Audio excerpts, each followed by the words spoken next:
আমরা কয়েকটি বিষয়ে ইতিমধ্যে কথা বলেছি। এক হচ্ছে জুলাই জাতীয় সনদ, সেখানে অনেকগুলো প্রশ্নে আমাদের পূর্ণ ঐকমত্য আছে, অর্থাৎ রাজনৈতিক দলগুলো সর্বসম্মত ঐকমত্য পোষণ করেছে, এরকম অসংখ্য পয়েন্ট আছে। আর বেশ কয়েকটি পয়েন্ট আছে যেখানে বিভিন্ন রাজনৈতিক দল তাদের বিভিন্ন অবস্থানের কারণে তারা নোট অফ ডিসেন্ট দিয়েছেন। এই যে নোট অফ ডিসেন্টগুলো, এইটা এবং যে ঐকমত্য অংশ সবটা মিলেই কিন্তু জুলাই জাতীয় সনদ।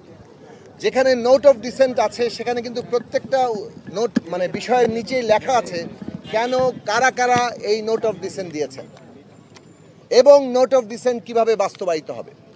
আমরা সবসময় বলেছি যে এইটা একটা সম্মিলিত অভ্যুত্থান এবং জনগণের এই সম্মিলিত অভ্যুত্থানে বিভিন্ন শ্রেণী পেশা, রাজনৈতিক দল, বিভিন্ন সংগঠন তাদের ভূমিকা আছে। কাজেই আমাদেরকে অগ্রসর হওয়ার পদ্ধতি হিসেবে গ্রহণ করতে হবে ঐকমত্য। কাজে ঐকমত্যের বাইরে গিয়ে কোনো কিছু চাপিয়ে দেওয়া যাবে না। সে কারণেই নোট অফ ডিসেন্টে যা আছে সেখানে কিন্তু পরিষ্কারভাবে লেখা থাকবে কোন দল এবং কী কারণে তারা নোট অফ ডিসেন্ট দিয়েছেন এবং এটার মীমাংসার পদ্ধতি কী।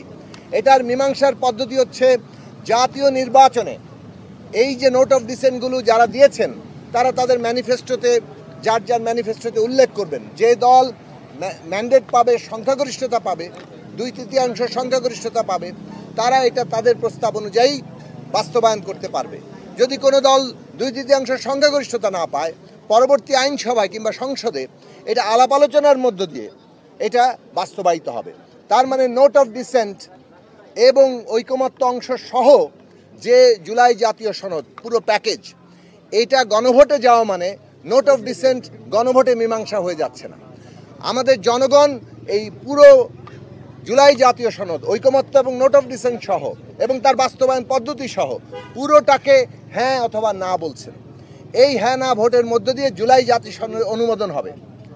দ্বিতীয় প্রসঙ্গ ছিল যে গণভোটের মধ্য দিয়ে পরবর্তী আইনসভাকে একটা ক্ষমতা অর্পণ করা, যাকে বলে কনস্টিটিউয়েন্ট পাওয়ার, অর্থাৎ এই সংবিধান জুলাই জাতীয় সনদের ভিত্তিতে আগামী আইনসভা মৌলিক সংস্কার করতে পারবে, যেটা সংশোধনীর ঊর্ধ্বে।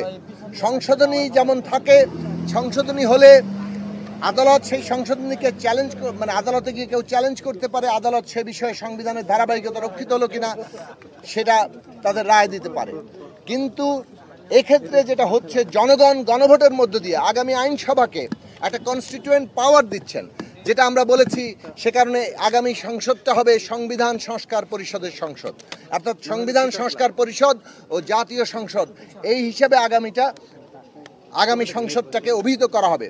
এর মধ্যে এই যে ক্ষমতাটা গণভোটের মধ্যে দিয়ে জনগণ দিল, জুলাই জাতীয় সনদের ভিত্তিতে তারা মৌলিক সংস্কার করতে পারবে। ফলে সংসদেই কিন্তু একদিকে ঐকমত্য অংশ গৃহীত হবে, অন্যদিকে নোট অফ ডিসেন্টের মীমাংসা হবে।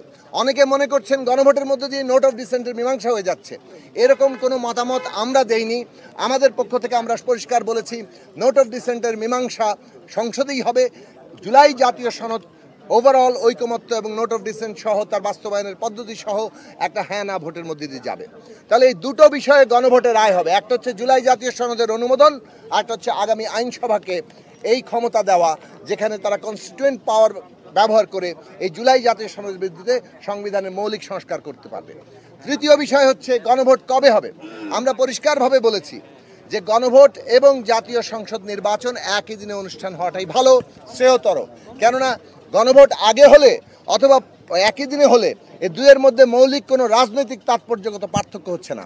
যে ক্ষমতা আগে হলেও গণভোটের মধ্য দিয়ে জনগণ সংসদকে দিচ্ছে অথবা যে অনুমোদন পাচ্ছে, সেটা ওই একই দিনে হলেও সে একই অনুমোদনই পাচ্ছে। ফলে আলাদা নির্বাচন করতে গিয়ে এই স্বল্প সময়ের মধ্যে পুরো জুলাই সনদ জনগণের কাছে পৌঁছানো, জনগণের নির্বাচনে অংশগ্রহণ করার মধ্যে একটা বাস্তবতা এবং সামগ্রিকভাবে এই যে নির্বাচন নিয়ে মানে এখন যেভাবে জাতীয় নির্বাচন নিয়ে একটা প্রস্তুতিগত জায়গা চলছে, এই সব কিছুই একটা সংকটের মধ্যে পড়তে পারে এবং এই সব সংকট দূর করতে গেলে আমাদের একই দিনে নির্বাচনটাই শ্রেয়তর, যেহেতু কোনো রাজনৈতিক তাৎপর্যপূর্ণ পার্থক্য নেই আগে হলেও। সেই কারণে এই তিনটি জিনিস আমরা পরিষ্কারভাবে বলেছি। সংসদ নির্বাচন ওই ক্ষমতা পেলে আমরা বাংলাদেশের জুলাই জাতীয় সনদ বাস্তবায়ন করতে পারবো এবং আমাদের শত শহীদের রক্তে শত শহীদের হাজারো শহীদের রক্তস্নাত হাজারো হাজারো তরুণ অভ্যুত্থানকারী বিপ্লবীদের তাদের যে পঙ্গুত্ব, সমস্ত আত্মত্যাগের বিনিময়ে, লাখো কোটি মানুষের সংগ্রামের বিনিময়ে আমাদের যে অর্জন, সেই অর্জনকে অর্থাৎ একটা বৈপ্লবিক আকাঙ্ক্ষা তৈরি হয়েছে। কিন্তু আমরা এই সরকার যেহেতু একটা সাংবিধানিক পদ্ধতির মধ্য দিয়ে আবার গঠিত হয়েছে, যদিও এটা একটা একদিকে যেমন এটা একটা বিশেষ সরকার, বিশেষ পরিস্থিতি, তেমনি আবার সংবিধানও কিন্তু এর মধ্যে আছে।